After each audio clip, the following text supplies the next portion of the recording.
बिस्मिल्लाहिर्रहमानिर्रहीम। अस्सलाम वालेकुम। अल्लाह पाक की रहमत करम फजल और शुक्र के साथ आज की रेसिपी करते हैं जी शुरू। जैसा कि वीडियो के इंट्रो से ही आपको पता चल रहा होगा कि आज की इस वीडियो में हम बनाने जा रहे हैं भुनी हुई शकरकंदी की रेसिपी। आज की इस वीडियो में शकरकंदी को भूनने का बहुत ही आसान मेथड मैं आपके साथ शेयर करूँगी, जिसको बनाने के बाद आप फील करेंगे कि बाज़ार से कहीं ज़्यादा जो अच्छी शकरकंदी है ना वो घर में आप भून सकते हैं, बना सकते हैं। तो चलते हैं जी तैयारी की तरफ। बिस्मिल्लाहिर्रहमानिर्रहीम। यहाँ पे मैंने ले ली है 1.5 किलो शकरकंदी।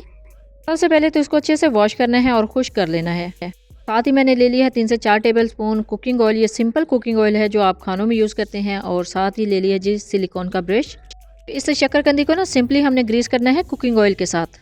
देखिए कितना आसान है इसको ग्रीस करना। सिंपली सिलिकॉन का ब्रश को डिप करना है कुकिंग ऑयल में और इसके ऊपर इस तरह ग्रीस कर देना है कुकिंग ऑयल को। अल्हम्दुलिल्लाह शकरकंदी का एक पीस अच्छे से ग्रीस हो चुका है।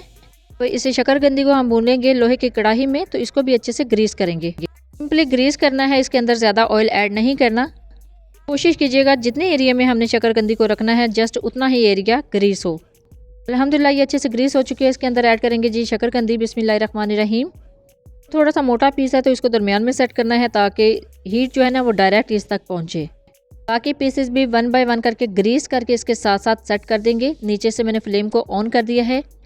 कढ़ाई को आप 5 मिनट के लिए प्री हीट भी कर सकते हैं, लेकिन मैंने डायरेक्ट इसके अंदर शकरकंदी को सेट किया है और दरमियानी आंच पे फ्लेम को ऑन कर दिया है।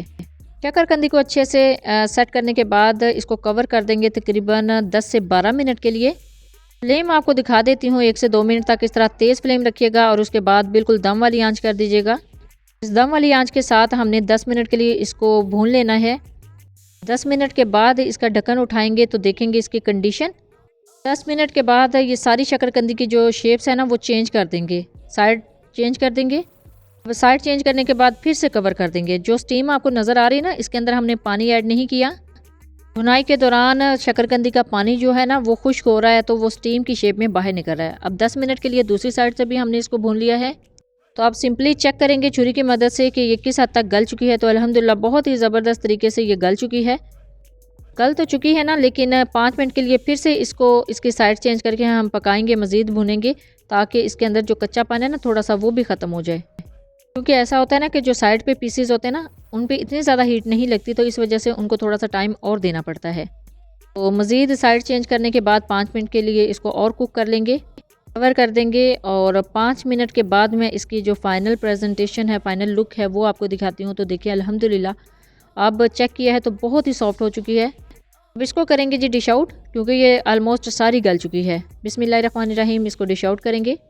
अल्हम्दुलिल्लाह अल्हम्दुलिल्लाह बहुत ही सॉफ्ट बनी है। इसको अब पील ऑफ करेंगे और इसको कट करके मैं आपको दिखाती हूँ, सर्व करके आपको दिखाती हूँ।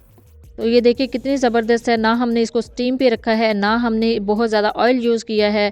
तो बहुत ही अच्छी ये जो है वो स्टीम हो गई है, बेक हो गई है। तो इसको करते हैं पील ऑफ। बिस्मिल्लाहिर्रहमानिर्रहीम। अब ये बहुत ज़्यादा गर्म है तो छिलका उतारने में, इसको पील ऑफ करने में थोड़ी सी मुझे मुश्किल पेश आ रही थी, तो इस वजह से मैंने नीचे रख के इसका छिलका उतारना शुरू कर दिया है। ये देख लें, छिलका उतारने से ही आपको अंदाज़ा हो गया होगा कि ये कितनी सॉफ्ट बनी है, कितनी अच्छे तरीके से ये अंदर तक कुक हुई है, गल चुकी है। तो अब ये दूसरा पीस है, इसके भी छिलके रिमूव कर लेंगे। मैं मार्केट से शकरकंदी लेके आई थी और मुझे बहुत ही अच्छी लगी है, क्योंकि वो जो मार्केट में बिक रही होती है ना रेडियो के ऊपर, वो बिल्कुल गुलाबी गुलाबी शेप में होती है। और जब ये मैंने बनाई है, इसको बेक किया है, तो बहुत ही ज़बरदस्त इसका टेस्ट मुझे लगा है।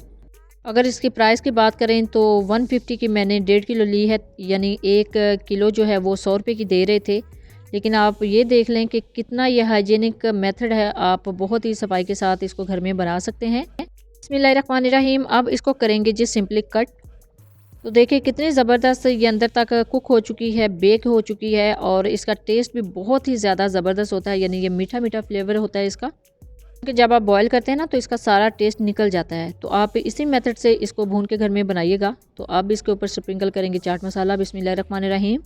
और इसके साथ ये है जी इमली की चटनी, होममेड इमली की चटनी। बिस्मिल्लाहिर्रहमानिर्रहीम। ये ऊपर लगा देंगे। और इस इमली की चटनी आपको मेरे इस YouTube channel Punjabi food and travel से मिल जाएगी। तो वीडियो का लिंक भी मैं नीचे डिस्क्रिप्शन में ऐड कर दूंगी, आप उधर से देख लीजिएगा। बहुत ही ज़बरदस्त ये चटनी है और इसमें टेस्ट बहुत ही ज़बरदस्त आता है। देखिए जी, एक पीस के अंदर मैंने जस्ट सिंपल फोक इंसर्ट किया है तो वो टूट के नीचे गिर गया है पीस। तो अल्हम्दुलिल्लाह बहुत ही ज़बरदस्त, बहुत ही सॉफ्ट हमारी जो शकरकंदी है वो भून के तैयार हो चुकी है। बहुत ही कम टाइम में ये बन जाती है जी। आप इस तरह आसानी के साथ घर में बना सकते हैं। अब इसको सर्व करना था मैंने अपनी अम्मी के लिए। थोड़ा सा प्लेटर ले लिया है। बिस्मिल्लाहिर्रहमानिर्रहीम। उसके अंदर ऐड करेंगे शकरकंदी। तो ये है जी बाज़ार से भी कहीं बेहतर भुनी हुई शकरकंदी की रेसिपी। आप इजीली इसको घर में बना सकते हैं। जब भी बनाएं अपना फीडबैक ज़रूर दीजिएगा। दुआ में ज़रूर याद रखिएगा। अल्लाह हाफिज़। Thanks for watching.